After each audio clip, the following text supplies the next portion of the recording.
there comes a moment, and trust me, and silence is louder than your presence used to be. They stop seeing your messages. They start hearing your absence. Your energy, your love light, Nevin, who used to say, I need space, starts whispering. Where did they go? They scroll your Instagram. They stalk your status. They replay a little something. And suddenly, the same person who avoided closeness is aching for it. Let me tell you why. Because your presence was a mirror, and they're left staring at their own reflection, the part they kept avoiding. Now the pain isn't your love. The pain is your absence. Maybe let's get one thing straight right now. When it pulls away from you, shuts down, disappears without warning, or starts acting cold the moment, it's not necessarily you they're afraid of. It's what you represent. You represent emotional intimacy. And to someone, avoidant tendencies that a cliff without a parachute. We've been conditioned to take things personally. Maybe it's someone we love withdraws, destiny that hits us is. What did I do wrong? Maybe I'm challenged that thought today. Maybe you weren't too much. Maybe your love was exactly the medicine. It's you the hell out of someone who's never been safe in vulnerability. Avoidance often grew up in environments came with a cost. Maybe they were ridiculed for crying. Maybe they had emotional but powerfully, that emotions are dangerous or that needing someone equals weakness. So they learn to survive through detachment cold, not because they don't care, but because connection feels threatening.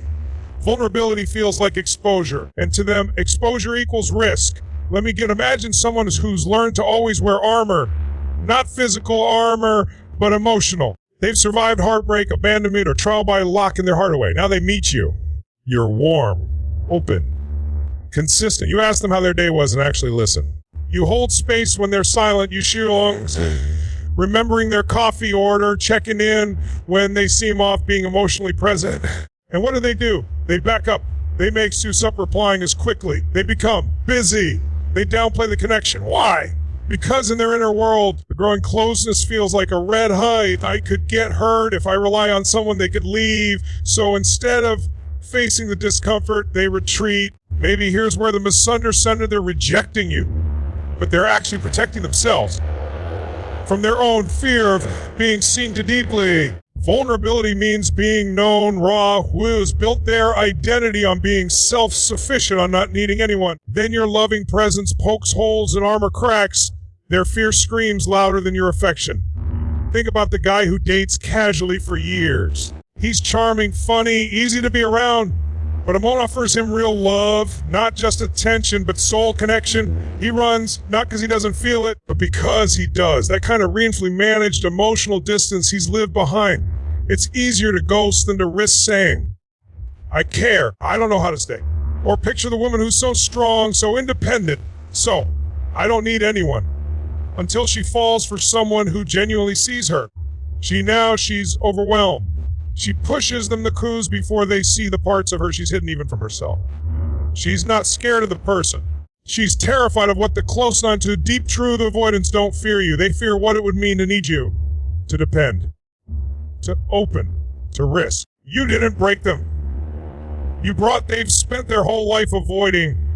But here's the empowering part for you. Once you understand that avoidant behavior is but a reflection of their wounds, you stop chasing. You stop trying to prove you're safe. You stop begging to be loved in return. Because now no one talks about enough, you can't love someone into healing. They have to choose that for themselves. You can't keep giving to survival on not receiving. That's how you burn out. That's how you lose yourself. Instead, recognize the pattern. Respect your own emotional circles, Becky. Because many do when they realize what they've lost. Remember, your job isn't to be their therapist or your heart. Your job is to honor your own heart. Vulnerability isn't weakness. It's courage. You were brave enough to be open. You won games. Brave enough to stay soft in a hard world. And if someone wasn't ready for that, maybe it doesn't make you too much. It makes you. So don't shrink. Don't dim your light to match someone's emotional shadows. Keep being who you are, open, loving, and let those who are ready for Vorby meet you. Because in the end, the person who fears vulnerability isn't bad. They're just unhealed. But you, my friend, are already walking in truth, kind of energy that transforms lives, starting with your own.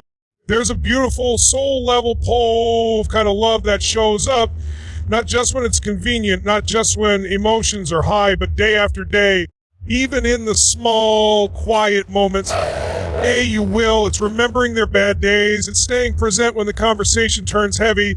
It's emotional reliability. To safe, nurturing. But to someone with avoidant tendencies, your consistency doesn't feel safe. It feels threatening. Let me explain why. Imagine these, you're off. There's chemistry, laughter, a spark that feels real. You start showing up for them. Not in dramatic gestures, but in everyday, grounded ways. Check in, you're roundly available. You express how you feel, you open the door for real connection. And what do? They pull away. Suddenly their text gets shorter. They act confused or indecisive. You wonder what changed. You were just being kind, consistent, and honest. Isn't that what everyone wants? But in that consistency means safety. For avoidance, emotional consistency can poke at old wounds they haven't healed from. Some of them grew up in households where affection came with conditions, where being vulnerable meant being disappointed. So what happens when someone like you're consistently kind, you consistently care, you consistently show up, it breaks their internal narrative. You see, avoidants have trained themselves to expect to believe deep down that everyone leaves eventually.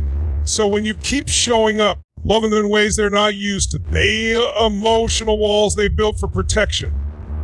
And when those walls start to fall, they feel exposed. The pain they buried starts to rest their face. Look at a real life analogy. Think of someone who's lived in the cold for years. They've grown used to the numbness. Suddenly, not just a spark, but it was fire. At first, it feels good inviting. But then their skin begins to tingle, burn, hurt. Why? Because after so long in the cold, warmth corporeals, that's what your consistency does to someone who isn't used to emotional warmth. It brings feeling back into places they had a hurt in them. You're not hurting them. You're reminding them that they can feel. But that reminder also brings discomfort. Pull away, not because they don't care, not because they don't feel something for you, because it's too much too soon, and they're all screaming, "This isn't safe!" Here's another example. Picture a person who has only ever known fast, dramatic and consistent love, the kind that's built high lows, chasing and retreating. When they finally meet someone steady and emotionally available, they mistake it for boring or suffer for his one nervous system is wired for chaos, not calm. Your consistency doesn't register as love at first, it registers as unfamiliar. And unfamiliar can feel unsafe, even if it's healthy. You're not doing anything wrong.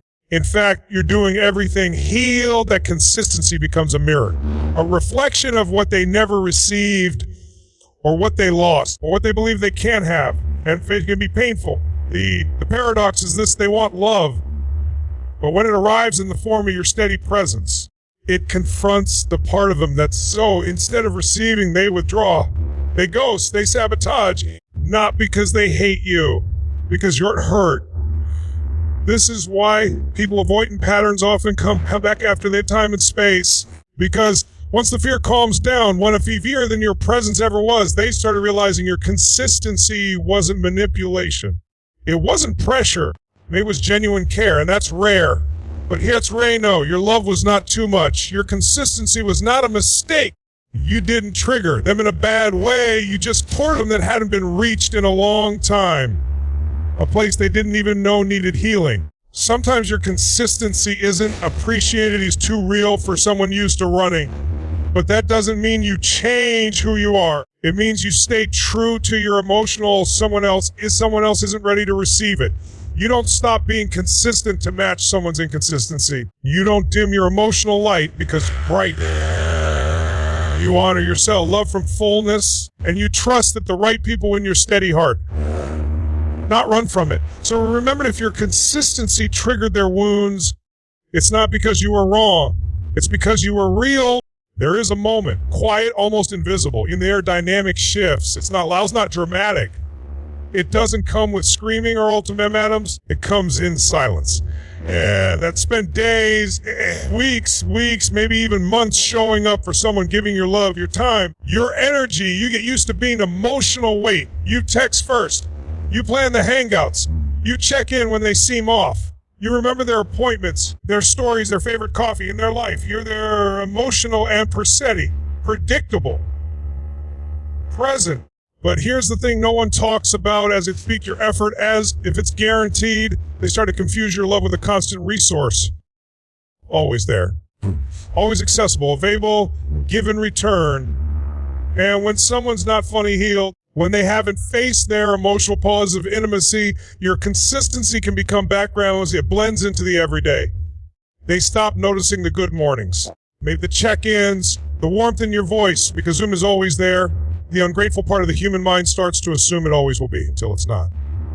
Until one day, you stop texting first. Not a spite, not was playing games, but because your soul gets tired of being the only one who shows up, tired of carrying the emotional labor, who doesn't fully love themselves, because that's the only way they could ignore you for so long. And that's when the silence begins.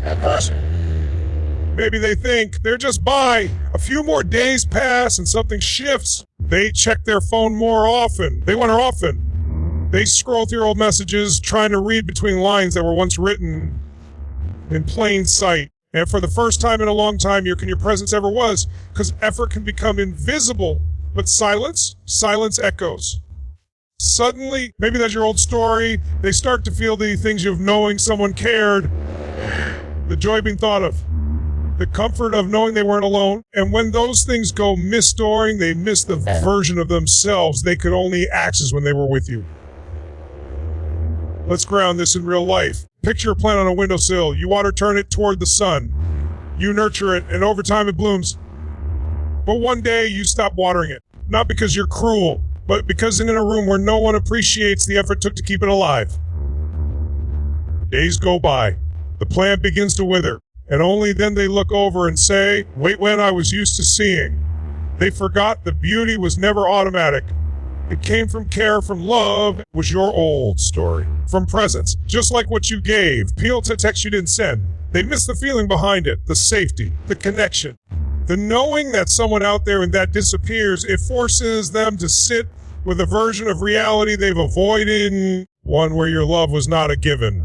It bears the truth. Your silence was manipulation. It was liberation for you.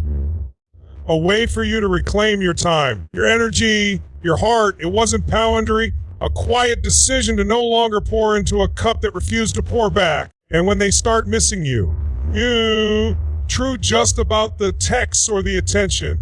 It's about the way you saw them, even when they couldn't see themselves. It's about the way your love made them feel gritted real. That kind of love is unforgettable. But now the dynamic has changed because your effort has become your silence. And they are left to wrestle with a reality where you're no longer warms them. It's in that space, the space where your voice, that the avoidant finally feels the weight of what they lost. They might not say it out loud. They may try to hide behind distractions, but at night, when the phone doesn't light up with your name, they feel it. That void. That age. That's your silence. And it's louder, so don't mistake your withdrawal for weakness. It's strength. Because love isn't about chasing. It's about choosing. And sometimes the way be heard is to stop speaking. There's something uniquely heartbreak, heart finally feel what you always hoped they would, but only after you're gone. Maybe that moment when the person who once exited you, didn't see you, didn't value the depth of your presence, begins to feel the emptiness your absence left behind. And yet even when they feel it, they also have to say it, not directly, not honestly, because avoidant people don't process emotional pain the way most others do. Their feelings don't pour out. They get behind pride and silence. You see, for someone with avoidant attachment traits, losing someone they once kept at arms doesn't make logical sense to them. They spent so much time trying not to feel dependent, not to care too much, not to get too close in now. Now that the space they created feels more like a wound than a relief. But instead of picking up the phone and saying, I miss you, I wish I had done, they sit with it, privately, in their own emotional prison. Let's make this real. Think of a man who has spent years learning years of most emotions. He doesn't cry in front of people. He doesn't talk about feelings. Maybe he was taught growing up that needed you weak, that independence is strength and vulnerability is dangerous. So when he meets you, someone who genuinely cares, someone who stays even when things get listens, It touches a place in him that he's tried to bury, and instead of leaning in, he distances. Not because you did something wrong, but the tools to accept something so real without panicking. So when you finally stop trying, when you back off, when your voice fades from his dire, it feels he's the shift. Your name no longer shows up on his screen. He can't sense your energy anymore. But instead of reaching out in subtle, he might like an old photo on social media, view your stories, ask mutual friends about you. That'd be an old story. These are the breadcrumb behaviors, doesn't know how to put it into words, or imagine a woman who's mastered self-sufficiency. She's proud of not needing anyone. Relational-ass risky. People either let her down or expected more than she could give. But then you came along. You didn't demand too much, you just low, and that stability, it scared her more than cows ever did. So she pulled back, claiming she needed space, wasn't greedy. Selfers gave her what she asked for. And now that you're gone, maybe as she checks her messages hoping to see you're new, but her pride builds a wall every time her fingers hover over the keyboard. This is what emotional repression looks, that they don't care. It's that caring openly feels like surrender. And for someone who's been hurt, abandoned, or taught to rely only on themselves, it's important to know they do feel the loss. Avoidant people are not emotionless. In fact, many of them feel more than expression. Instead of saying, I miss you, they say, how have you been? Instead of saying, I regret how I treated you, they sing about the past lately. The message is buried beneath layers of fear, pride, and unhealed pain. And you're left translating fragments, reading to decide if their indirect signs are worth reopening your heart for. Maybe because while they wrestle with how you're already living in the aftermath of what they didn't say when it mattered. That's the hardest part of loving someone they care, but also knowing they never be able to fully express it in the way you deserve. But here's what you must hold on to. You do anything wrong by loving them. You didn't break them by being emotionally available. Maybe that they're feeling now. That aging is the natural consequence of pushing away something genuine. And even if they can't say it out loud, maybe their silence carries the weight to speak. Sometimes they'll try to reconnect. It won't sound like vulnerability or nostalgia or even sarcasm. That's their defense mechanism. That's their way of testing the water with the laws of the loss deeply. But to say it out loud would mean admitting that they need you. And needing someone, that's the very thing they've spent Lilith trying to vote. So if you're on the receiving end of this silence, understand this, they feel it. They miss you. They replay the memories. They just don't know how, not because you don't matter, not because their fear of vulnerability still outweighs their desire for closeness. You were real. You were consistent. Your absence is the lesson they didn't know they needed.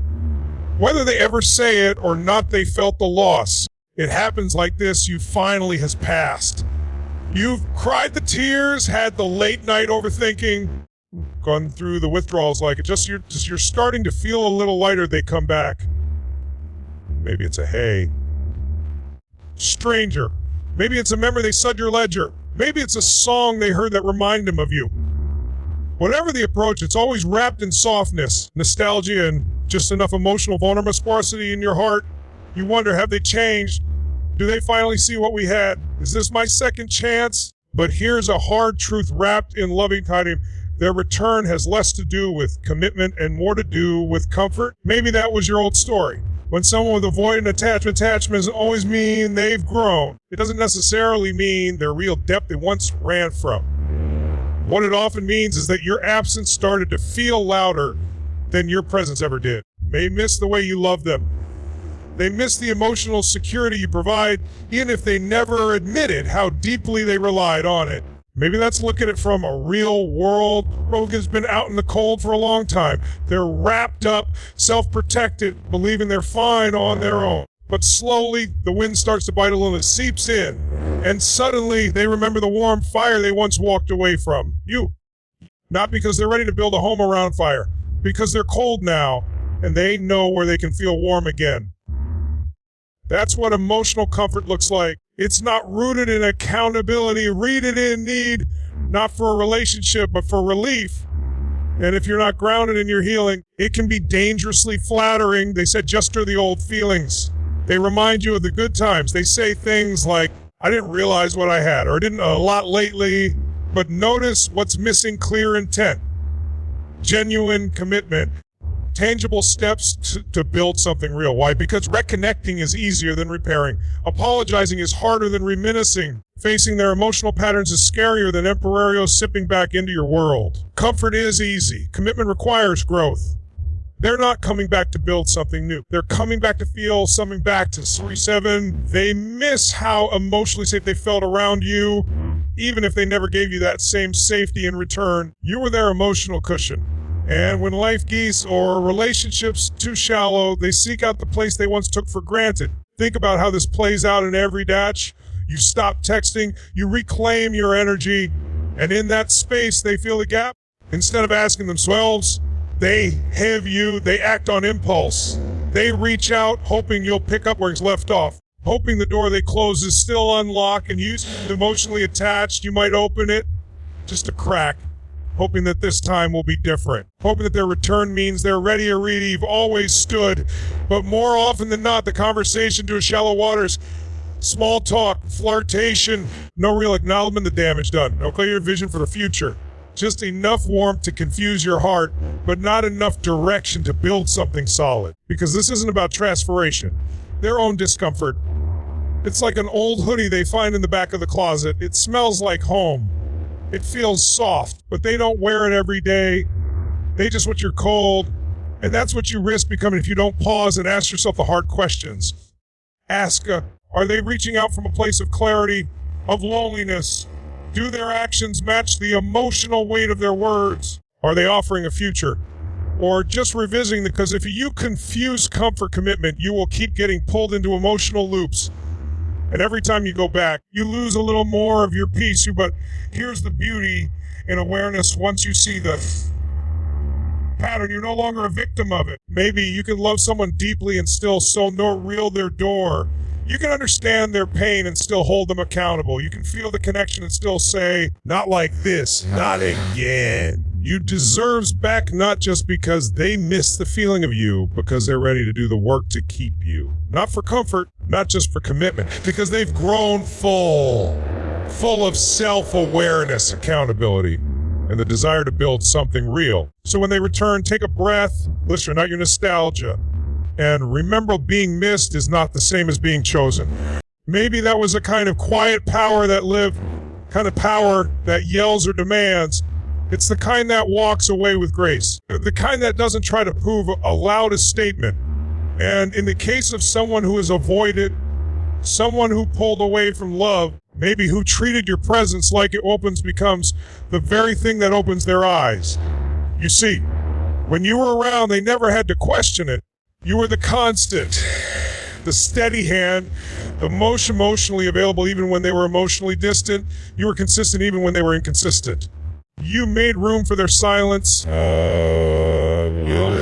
it all with compassion. Just maybe they'd see what you were old's too late. But here's what happens. People who aren't ready for real love often take it for granted. They assume that because you always show up, they misinterpret your emotional presence as a given, not a gift. So when you finally get tired, not out of self-respect, you start pulling your enemy back. You stop texting. You stop explaining yourself. You stop trying to decode their silence and yourself. At first, they may not notice, especially someone with avoidant tendencies. They're used to emotional distance. They may have given the beginning. Finally, some space. Themselves. But space isn't always freedom. Sometimes space becomes emptiness. And the opposite starts doing the work your words never could. Because when you're no longer there, maybe they feel it in places they didn't know, to instinctively reach for their phone only to see no message from you. They go to share a thought, and realize the one person who longer listening. They feel the silence between songs. They quiet at the end of the day. The absence of your love is no longer a background, becomes the center of the room. And suddenly what you offered starts to make sense. They realize that love wasn't pressure, consistency wasn't clinginess, it was care. That emotional availability wasn't weakness, it was strength. This is the moment where many people say my worth after I left. But the truth runs deeper than that.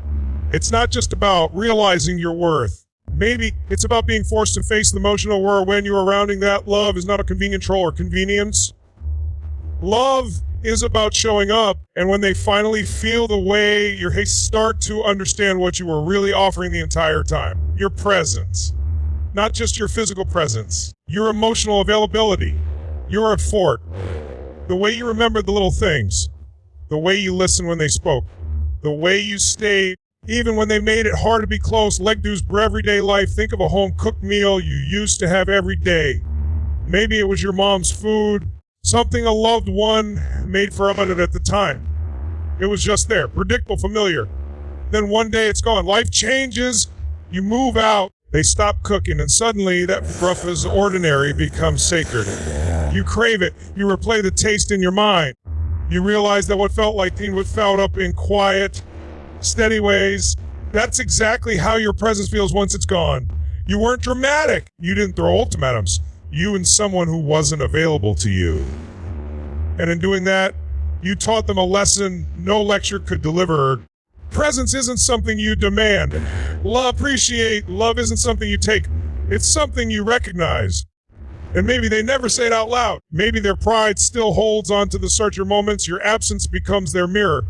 They start seeing their own emotional unavailability, not as protection, maybe that old story, but as a barrier to something real. Love is not supposed to feel like avoidance and guessing games.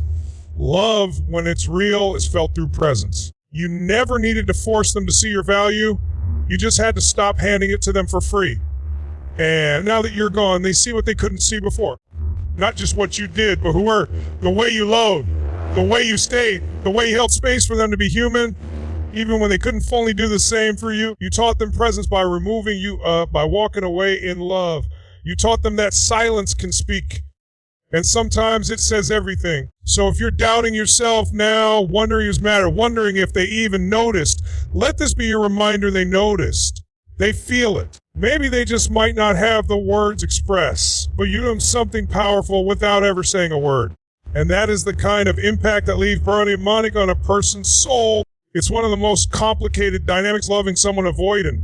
After all the pushing and pulling, after the emotional highs and silent lows, there comes a moment where the truth soars, not in their mind, but deep in their soul. They miss you.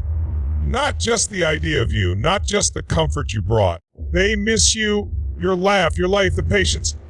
But here's the twist, and while their soul longs for that reconnection, their ego is in full-blown resistance mode. You see, the avoidant doesn't usually operate, not at first.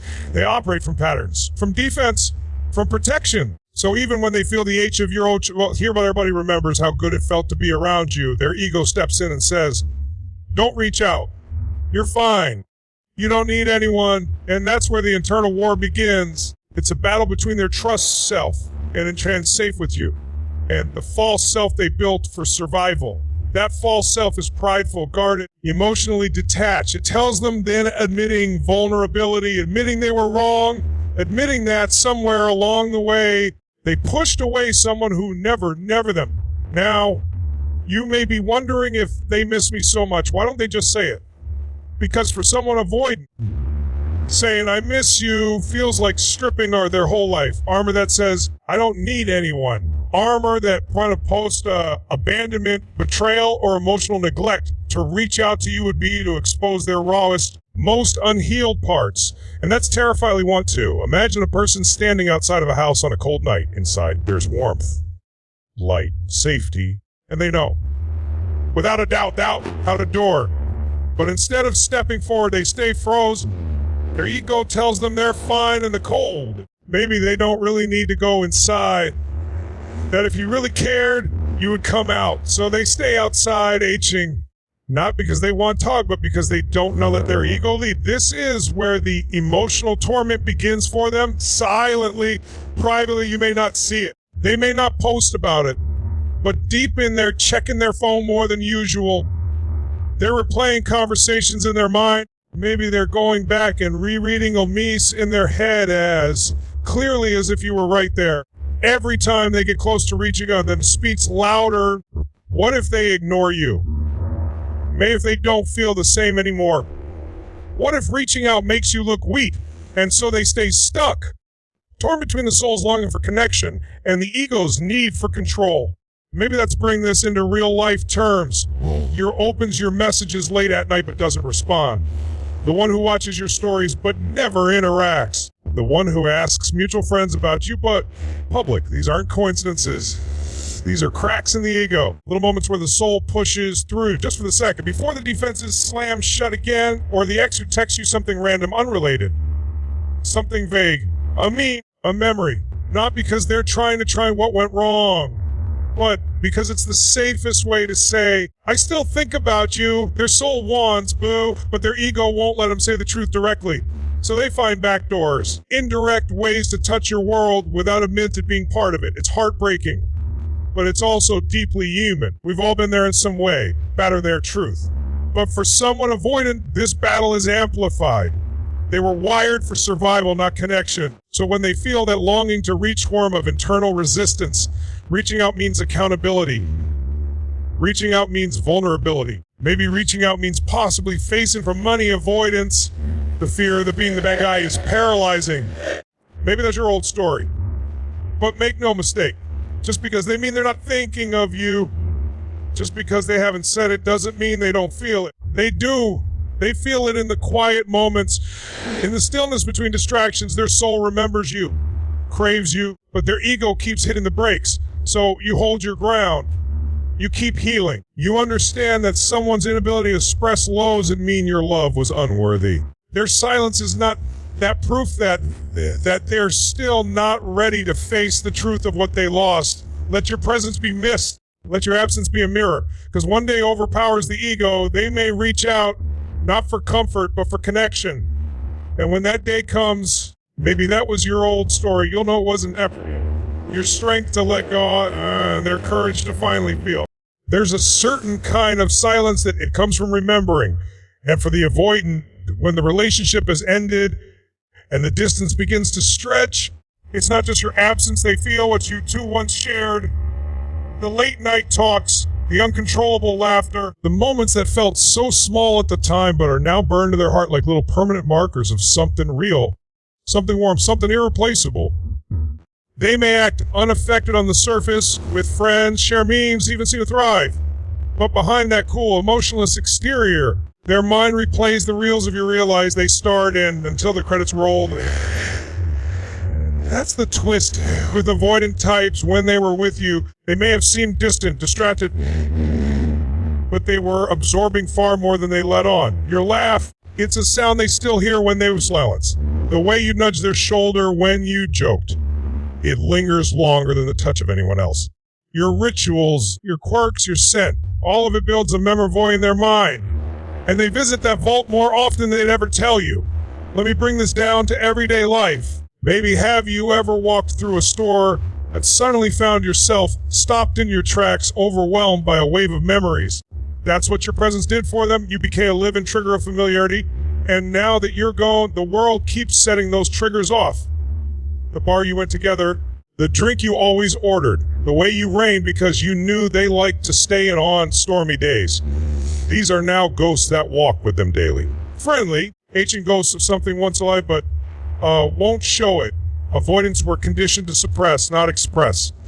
So instead of reaching out to say, I heard that song and thought of you, instead of texting, I went to that coffee place we used to love, they'll sit in their car, looking at the door, wrestling with the cockeyed grief, and that battle is exhausting for them.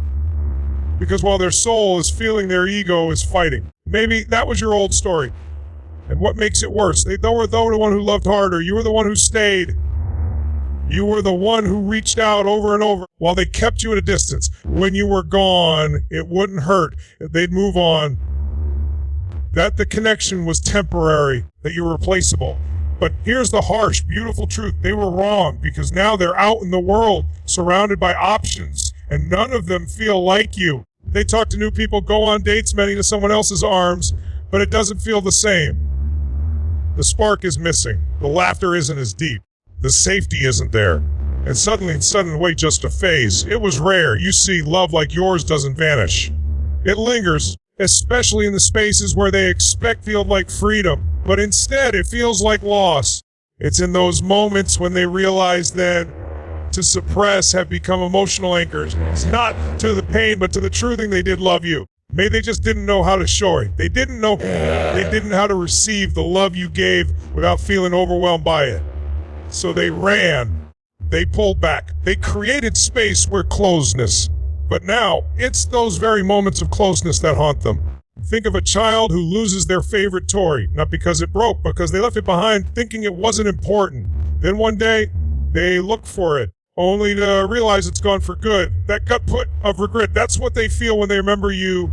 You weren't perfect, but you were theirs. And now that you've walked away, they finally gave up. Not an accessory to their life, but a source of emotional richness they didn't even know they needed. Maybe, and here's the part that stings for them, they can't recreate it. They can try to find pieces of you in other people. The way you used to look at them. The way you made them feel safe, but it won't work. But it won't be the same because you weren't just a chapter now. They realize now you were the turning point. The moment their story could have changed if being brave enough to stay in it with you. So no. Don't mistake their silence for indifference. They remember. They feel. They age.